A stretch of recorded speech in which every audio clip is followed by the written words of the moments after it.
राम राम दोस्तों, मैं Amitabh Gupta discovery classes Jaipur YouTube channel में आपका हार्दिक स्वागत करता हूं। आज एक बार फिर मैं भौगोलिक विचारधाराओं के कालक्रम या उसकी विचारधाराओं के बारे में जो हम चर्चा कर रहे थे उसको आगे बढ़ाते हुए आज एक नए यूनानी विचारक के साथ स्टार्ट करते हैं अपने टॉपिक को। हमने पिछली क्लास में जो पढ़ा था होमर, थेल्स और अनेक्जिमेंडर के बारे में हम पढ़ चुके थे। इसके बाद हेकेटियस के बारे में भी हमने पढ़ा और आज हम पढ़ेंगे वो यूनानी जो विचारक है उसका नाम है हेरोडोटस। तो मित्रों, हेरोडोटस के बारे में आज हम चर्चा करेंगे कि हेरोडोटस के कौन कौन से विचार थे, इसने कौन कौन सी विचारधाराएं भूगोल में प्रतिपादित की। तो इसके बारे में सबसे पहले हम बात करें तो हेरोडोटस जो था वो प्रथम अग्रज इतिहासकार था। कौन था? प्रथम अग्रज यूनानी इतिहासकार था।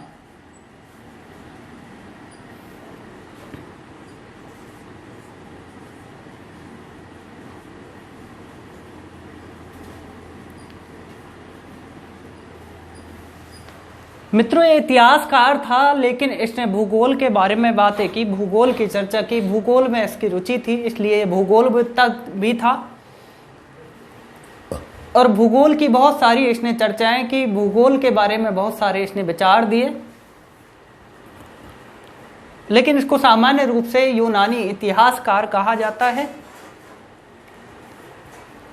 इसके बारे में अगर बात हम करें हेरोडोटस की, तो मित्रों इसका जो जन्म हुआ था वो था हेलिकारनासिस।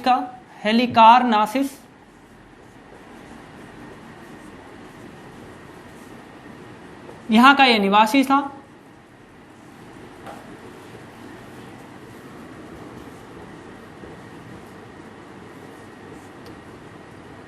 कहां का निवासी था? हेलिकारनासिस का निवासी था। और हेलिकारनासिस यूनान का ही एक देश है, स्थित है, यूनान में ही स्थित है हेलिकारनासिस। तो वहां का हेरोडोटस एक निवासी था और इतिहासकार था। इसके बाद अगर इसकी चर्चा की जाए तो हेरोडोटस ने पृथ्वी का जो आकार बताया, पृथ्वी के बारे में जो चर्चा की कि पृथ्वी का आकार किस तरीके का है, तो इसका जो विचार था वो हेकेटियस के विपरीत था।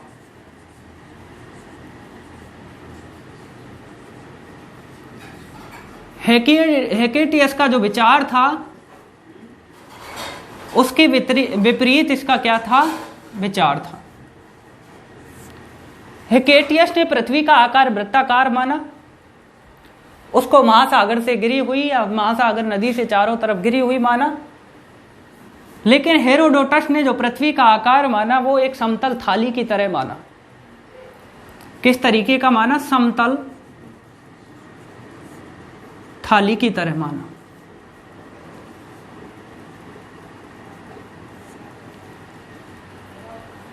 इसके जो विचार थे वो थेल्स जो विद्वान हुआ था उससे मिलते जुलते थे, क्योंकि थेल्स ने भी पृथ्वी का जो आकार बताया वो समतल थाली की तरह डिस्क आकार में बताया। उसी प्रकार से हेकेटियस के विपरीत हेरोडोटस ने पृथ्वी का जो आकार था वो समतल थाली की ही तरह बताया।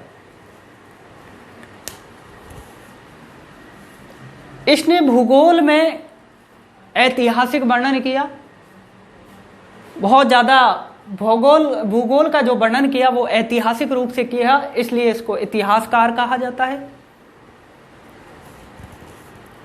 इसके बाद अगर इसकी बात की जाए हेरोडोटस की,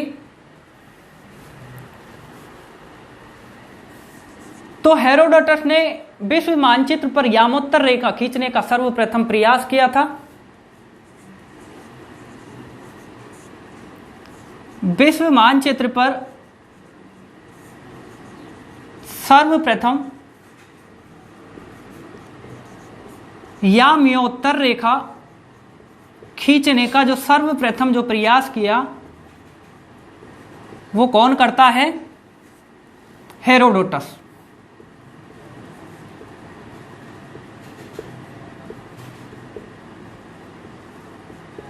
तो दोस्तों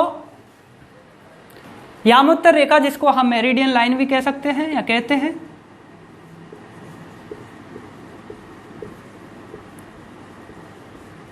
तो मेरिडियन लाइन खींचने का जो सबसे पहले जो कार्य किया वो किसने किया? हेरोडोटस ने।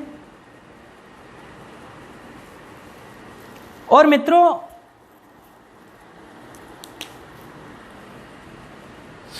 इसकी अगर यात्राओं की बात की जाए हेरोडोटस की इसने कहाँ यात्रा की?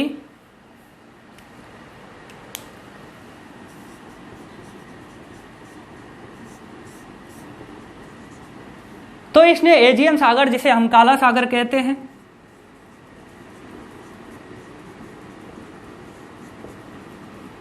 इसके बाद इसने कैस्पियन सागर की यात्रा की,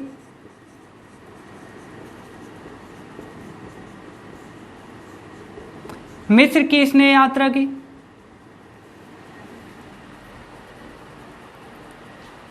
तो इस प्रकार से इसने बहुत सारे अलग अलग देशों की यात्रा की। और ये बहुत भ्रमणकर्ता भी था, बहुत बड़ा एक भ्रमणकर्ता या यात्री भी था।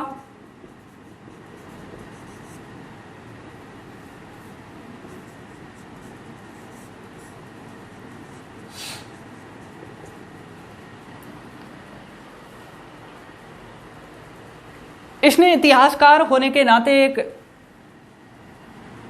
भूगोल के बारे में बात बताई कि भूगोल का जो वर्णन है या इतिहास का जो वर्णन है वो भौगोलिक दृष्टि से किया जाना चाहिए, और भूगोल का वर्णन ऐतिहासिक दृष्टि से किया जाना चाहिए। ये बात किसने बताई? हेरोडोटस ने, कि इतिहास का वर्णन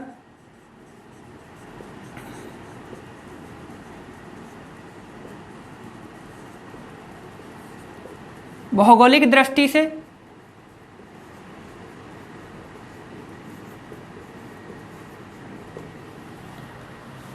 तथा भूगोल का वर्णन ऐतिहासिक दृष्टि से किया जाना चाहिए।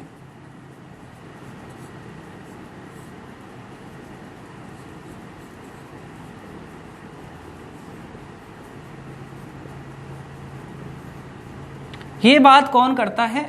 हेरोडोटस।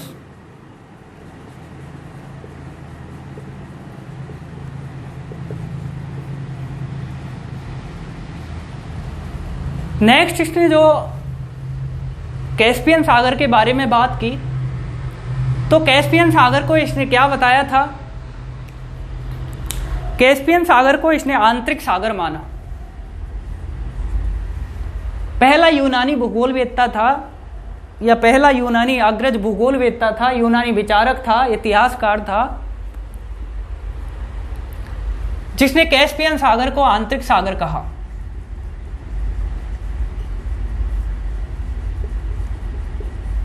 कैस्पियन सागर को आंतरिक सागर माना।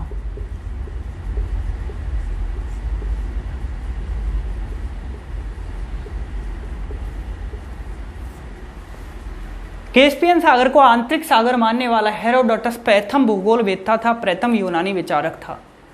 इससे पहले के जो विचारक हुए, इन्होंने कैस्पियन सागर को पूर्वी महासागर की खाड़ी या उत्तरी सागर की खाड़ी माना। इससे पहले के जो विचारक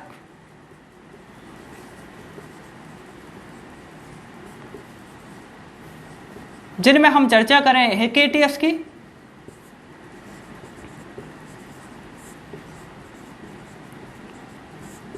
तो हेकेटियस ने क्या माना था?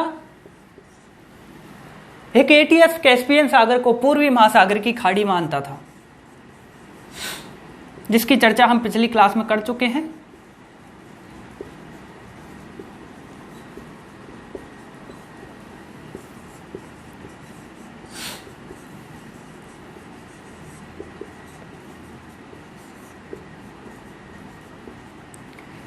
इसकी अगर नेक्स्ट चर्चा की जाए इसके विचारों की, तो हेरोडोटस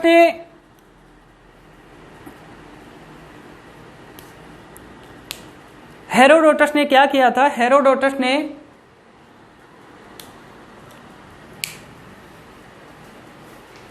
विश्व मानचित्र पर, तो मित्रों हेरोडोटस ने विश्व मानचित्र पर सर्वप्रथम यामोत्तर रेखा खींचने का प्रयास किया या मेरिडियन लाइन खींचने का प्रयास किया। अब अगर नेक्स्ट इसके दूसरे भाग की अगर चर्चा की जाए कि हेरोडोटस ने कौन सा विचार दिया, तो ये हेरोडोटस जो था वो क्या करता था, वो काला सागर को अद्भुत सागर मानता था। हेरोडोटस जो काला सागर था, जिसको हम एजियन सागर भी कहते थे या कहते हैं, तो ये काला सागर को एक अद्भुत सागर कहता था। किस प्रकार का सागर कहता था? अद्भुत सागर मानता था।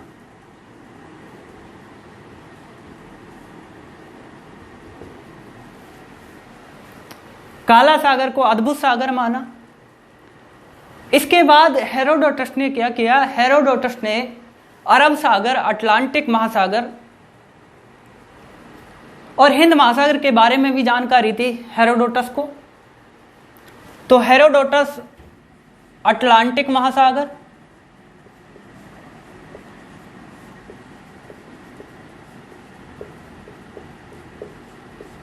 अरब सागर और हिंद महासागर के बारे में जानकारी रखता था।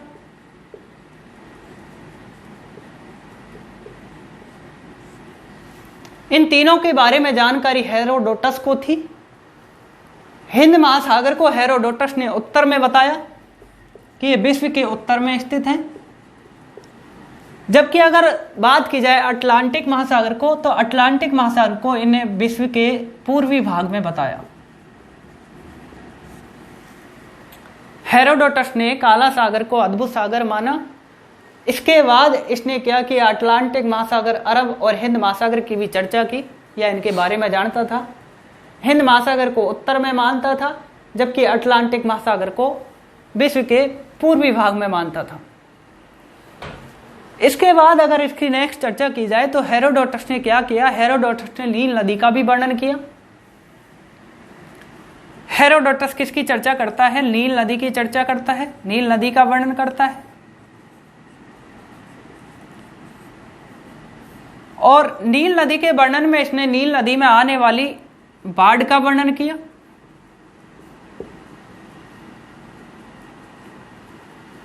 नील नदी में आने वाली बाढ़ का वर्णन किया और बाढ़ के बारे में बताता है कि नील नदी के द्वारा जो लाया गया अवसाद है, उस अवसाद की मात्रा के कारण क्या होता है? बाढ़ आती रहती है।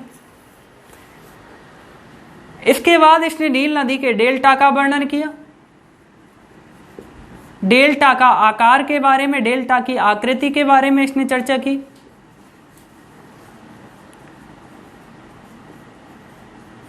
डेल्टा की आकृति, आकार, उसके निर्माण के बारे में कौन बताता है? सबसे पहले जो चर्चा करता है वो कौन है? हेरोडोटस है। तो हेरोडोटस ने क्या किया? हेरोडोटस ने नील नदी का वर्णन किया, नील नदी की बाढ़ का वर्णन किया। नील नदी की बाढ़ का वर्णन करते हुए हेरोडोटस बताता है कि नील नदी में जो बाढ़ का कारण है वो क्या है? नील नदी के द्वारा लाए गए अवसाद। इसके बाद वो नील नदी में या नील नदी के बाद में उसके द्वारा बनने वाली डेल्टा या उसकी आकृति, आकार और उसके निर्माण के बारे में चर्चा करता है। बात की जाए इसके हेरोडोटस की, तो हेरोडोटस ने क्या किया? विश्व को 3 भागों में विभाजित किया। हेरोडोटस ने क्या किया था? विश्व को 3 भागों में विभाजित किया।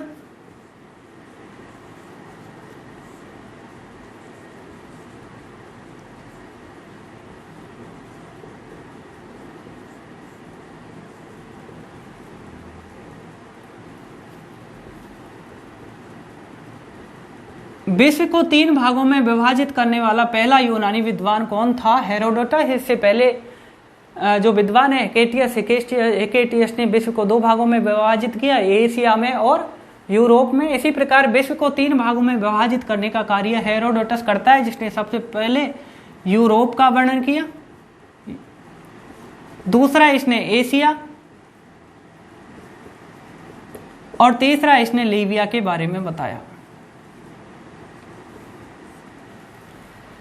तो इस प्रकार से विश्व को 3 भागों में विभाजित करने की चर्चा कौन करता है? हेरोडोटस करता है।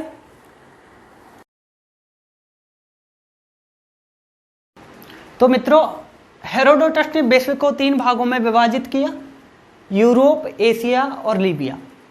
और इन तीनों की यात्राएं भी यूरोप, एशिया और लीबिया की कौन करता है? हेरोडोटस करता है। और उनमें पाई जाने वाली विभिन्न प्रकार की जनजातियों का या उनमें जिस प्रकार के भौगोलिक तत्व उसको दिखाई देते हैं उन सबका यह वर्णन करता है। इसके बाद हेरोडोटस को प्रजाति वैज्ञानिक भी माना जाता है, इसको एथनोग्राफर भी हम कह सकते हैं। तो हेरोडोटस कौन था? एक प्रजाति वैज्ञानिक था। क्यों कहा जाता था? क्योंकि उसने वहां पाई जाने वाली, विभिन्न देशों में पाई जाने वाली जनजातियों का इसने वर्णन किया। उन जनजातियों के वर्णन के कारण जो हेरोडोटस है उसको क्या कहा जाता है? प्रजाति वैज्ञानिक माना जाता है। इसके बाद अगर बात की जाए हेरोडोटस की, तो हेरोडोटस ने तापमान और हवाओं के प्रवाह के बारे में, उनके दोनों के संबंध के बारे में चर्चा की। तो सबसे पहले तापमान तथा हवाओं के प्रवाह में संबंध स्थापित किया। किसने? हेरोडोटस ने।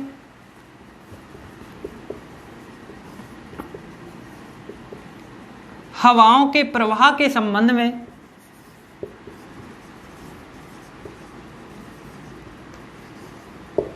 चर्चा करता है।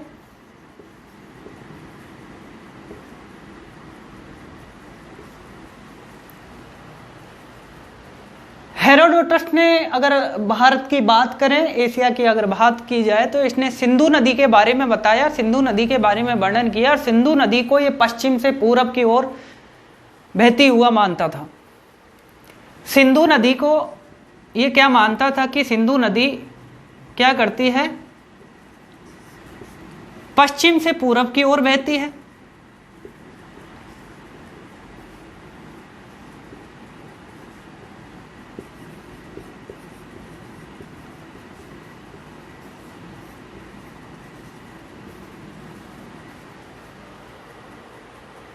इसके बाद अगर बात की जाए अफ्रीका की, अफ्रीका के बारे में इसने भी बात बताई, बहुत सारी बातें इसने बताई।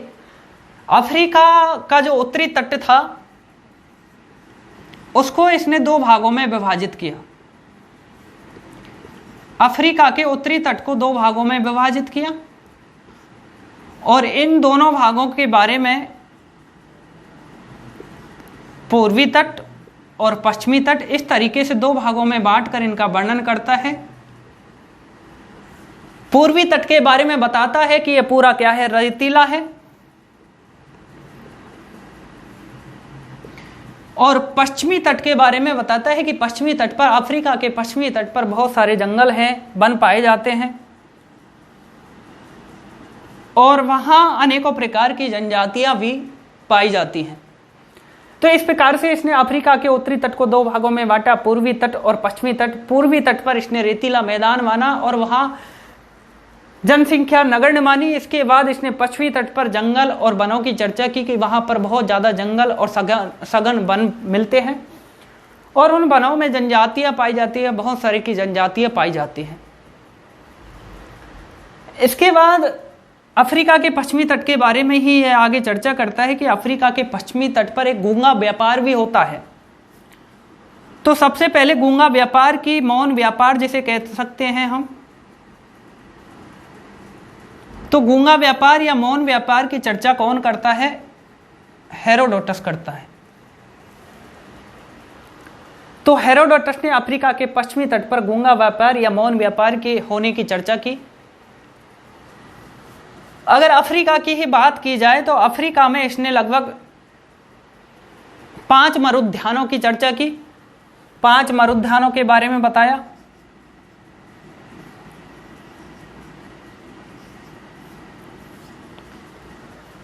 तो अफ्रीका में ये 5 मरुद्यानों के बारे में बताता है।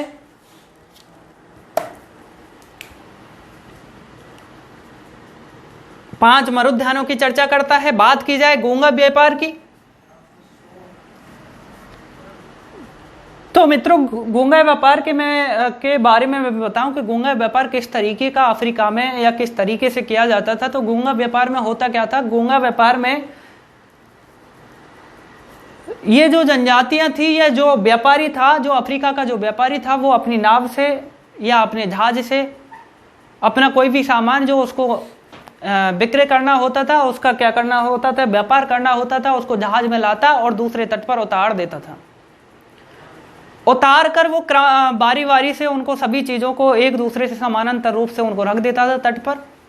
इसके बाद वहां रहने वाली जनजातियां आती थी और वे जनजातियां उन सामान को उठा लेती और उसके बदले में क्या रख देती थी, सोना वहां रख देती थी।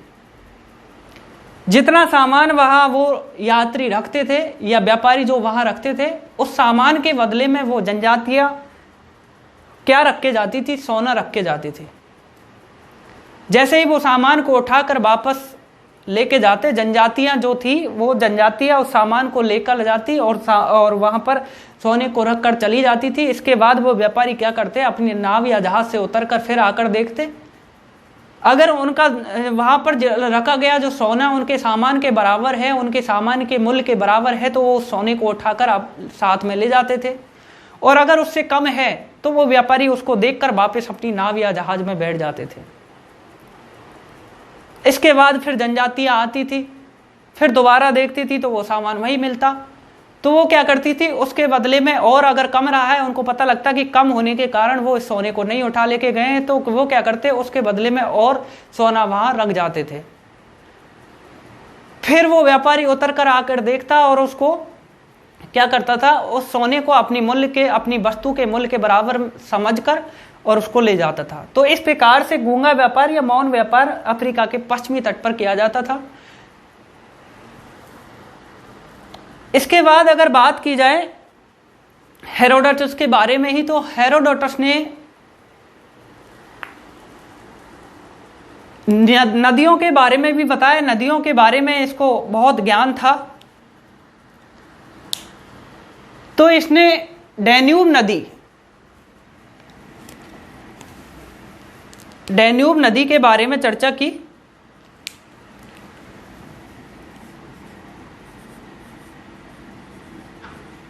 डैन्यूब नदी के बारे में चर्चा की, जिसको हम ईस्टर्न नदी भी कहते हैं, या ईस्टर्न नदी कहा जाता था। नीपर नदी की यह चर्चा करता है।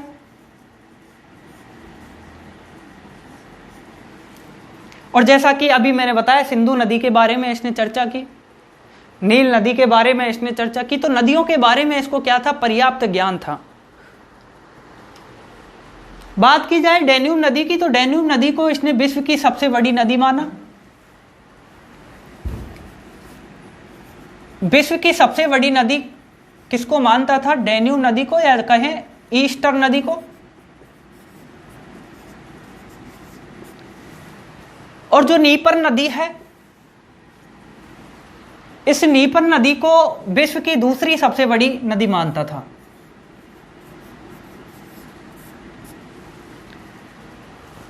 विश्व की दूसरी सबसे बड़ी नदी किसको मानता था, नीपर नदी को,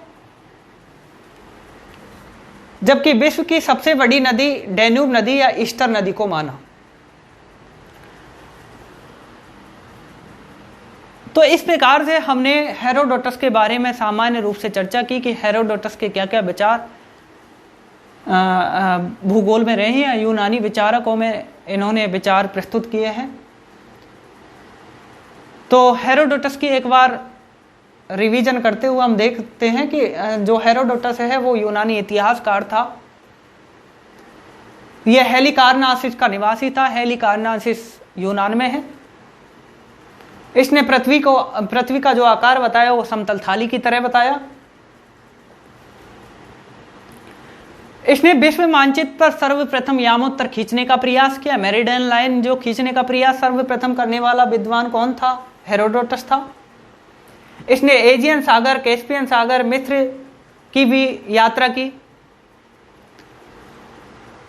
यह बहुत भ्रमण करता यात्री भी था, भ्रमण करता था, बहुत ज्यादा यात्रा करता था।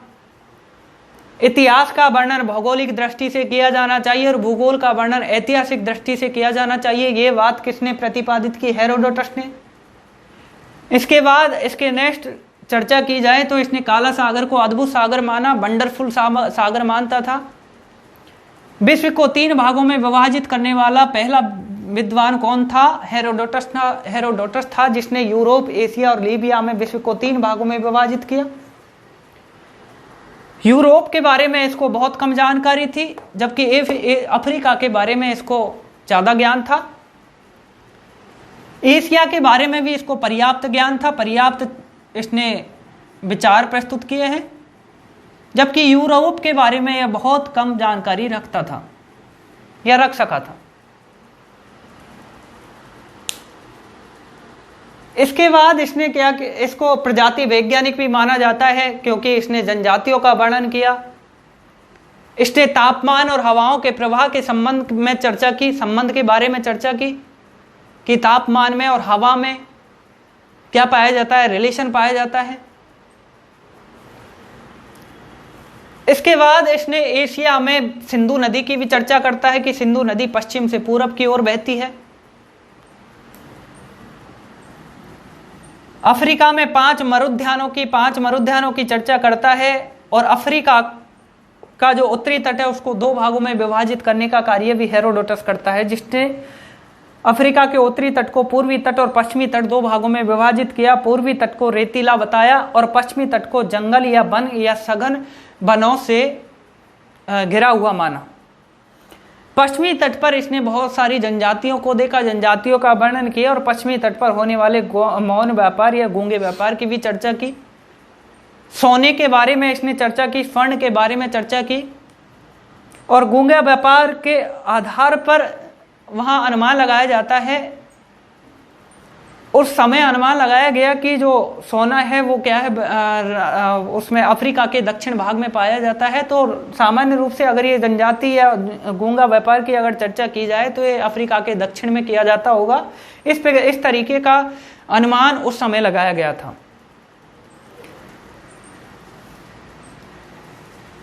इसके बाद इसको हेरोडोटस को नदियों का भी बहुत सारा ज्ञान था। नदियों के बारे में इसने चर्चा की, जैसे भारत में इसने सिंधु नदी की चर्चा की, डैन्यूब नदी, नीपर नदी के बारे में भी इसने बताया कि डैन्यूब नदी विश्व की सबसे बड़ी नदी है। नीपर नदी को विश्व की दूसरी सबसे बड़ी नदी माना। तो मित्रों, ये था हेरोडोटस के बारे में। हेरोडोटस ने जो जो विचार अपने प्रस्तुत किए उसके बारे में। मित्रों, मैं उम्मीद करता हूं कि मेरी वीडियो आपको अच्छी लगी होगी। अगर अच्छी लगी है तो कृपया आप उसको लाइक करें, सब्सक्राइब करें और शेयर करें। अपने मित्रों को सबसे ज़्यादा से ज़्यादा जानकारी दें, अपने छोटे भाइयों को भी बताएं, जिससे इसका सबको लाभ मिल सके। नेक्स्ट क्लास अगली होगी जिसमें अपन यूनानी विचारों की बात करेंगे।